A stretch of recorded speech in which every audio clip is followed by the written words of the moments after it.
Bonjour à tous, quatrième vidéo sur la série concernant les alimentations. Cette fois-ci, on va s'attaquer à la fonction régulation, qui est une alternative à la stabilisation qu'on a vue précédemment. La stabilisation, pour rappel, ça ne faisait qu'écréter finalement le signal qu'on avait en sortie de lissage. La régulation, par contre, va nous apporter quelque chose de beaucoup plus intéressant, c'est-à-dire qu'elle va nous permettre de remonter la tension de sortie si jamais la sortie de lissage n'est pas assez bonne. Donc on va voir ça sur le principe, puis on verra un exemple de régulation par AOP, et enfin ce qu'on appellera la régulation intégrée, qui passera par un régulateur en tension intégré.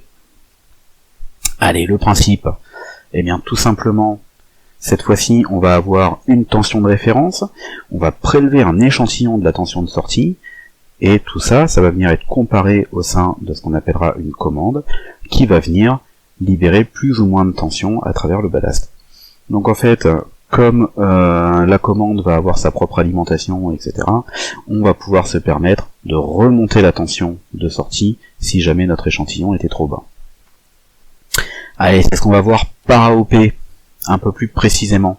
Donc on voit ici que du coup on a notre sortie de lissage, on arrive sur notre étage de régulation, on va se servir d'une Judgener pour faire notre tension de référence, puisque là ici on est sûr de pouvoir lui conserver une tension constante, un courant constant, et donc elle va garder une tension constante. C'est elle qui va nous servir de tension de référence qu'on aura mis sur un AOP monté en soustracteur.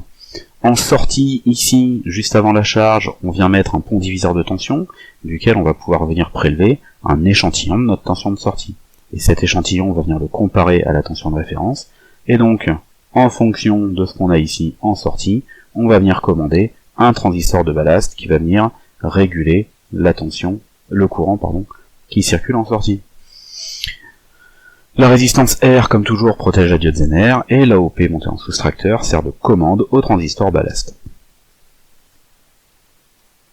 Donc on retrouve bien le synoptique qu'on avait dans la première partie. On étudie un petit peu le montage. Si la tension US tend à augmenter, alors l'échantillon, lui aussi, va augmenter. Comme UD, d'accord, la tension ici en sortie de l'AOP est égale à notre coefficient ici multiplié par le soustracteur, alors à ce moment-là, UD va diminuer si KUS augmente, d'accord.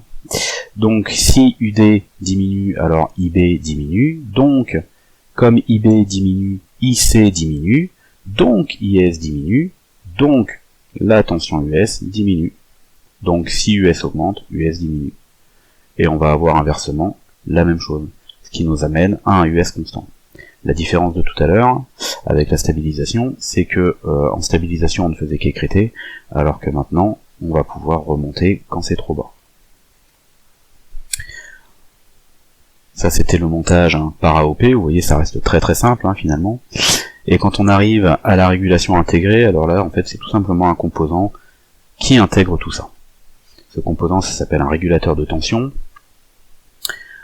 Là on a un exemple de régulateur de tension positive, le RIT, il est muni de 3 broches, une broche d'entrée, une broche de sortie et une masse.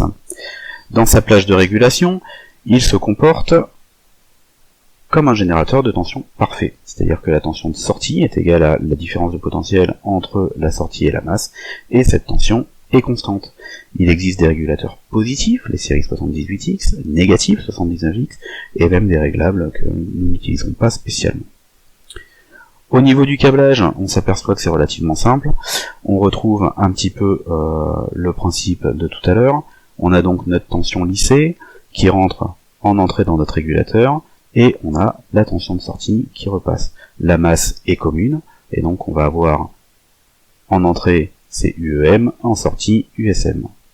On a ici intégré 2 condensateurs, en fait ça va être des condensateurs de découplage, qui sont pas obligatoires, et ils nous permettent de mettre à la masse les signaux parasites. Donc on a quelque chose d'un petit peu plus propre. Voilà, donc vous voyez la régulation c'était pas bien compliqué. Je vous rappelle que stabilisation est différent de régulation. Donc pour rappel, la stabilisation était ici, elle se faisait uniquement avec une diode Zener, un transistor ballast, voire 2 transistors ballast dans le cas d'un Darlington. Ici on utilise des composants actifs, on va donc pouvoir remonter un petit peu les tensions.